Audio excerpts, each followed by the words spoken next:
મિત્રો share market હોય કે ક્રિપ્ટો માર્કેટ હોય, જ્યારે પૈસા આવે ને ત્યારે બધાને એવું લાગે ઓહ જોતા કેટલા બધા પૈસા આવી રહ્યા છે, પરંતુ જ્યારે જાય છે ને ત્યારે પૈસા તો જાય જ છે, પણ ક્યારેક ક્યારેક એવું બને છે મિત્રો એની સાથે માણસ પણ ચાલ્યો જતો હોય છે યાર। 11 ઓક્ટોબરના દિવસે જે બિટકોઇનમાં ભારે ગિરાવટ આવી અને જેના કારણે માત્ર એક જ દિવસમાં $19 બિલિયન ખાક થઈ ગયા, જેમાં યુક્રેનના એક 32 વર્ષીય કોન્સ્ટેન્ટિન ગેલિસ નામના મિત્રો ક્રિપ્ટો ઇન્વેસ્ટર અને ઇન્ફ્લુએન્સર હતા।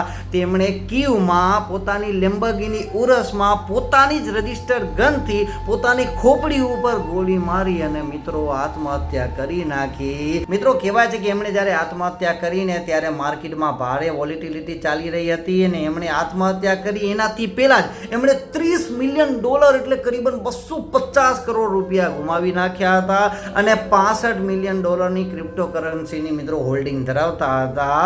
એક રિપોર્ટ મુજબ એમણે જ્યારે આત્મહત્યા કરી એનાથી એક જ દિવસ પહેલા પોતાના પરિવારજનોને આ ડિપ્રેશન વિશે અને ફાઇનાન્શિયલ પ્રોબ્લેમ વિશે જણાવ્યું હતું, પરંતુ મિત્રો ખબર નહીં શું થયું, અચાનક તેમણે પોતાની જ રજિસ્ટર્ડ ગનથી પોતાને જ ગોળી મારીને આત્મહત્યા કરી લીધી યાર।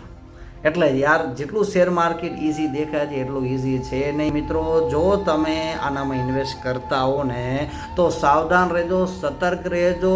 પૈસા તો આજે નહીં તો કાલે આવી જશે, પરંતુ માણસ ચાલ્યો જશે ને તો એ પાછો નહીં આવી શકે યાર।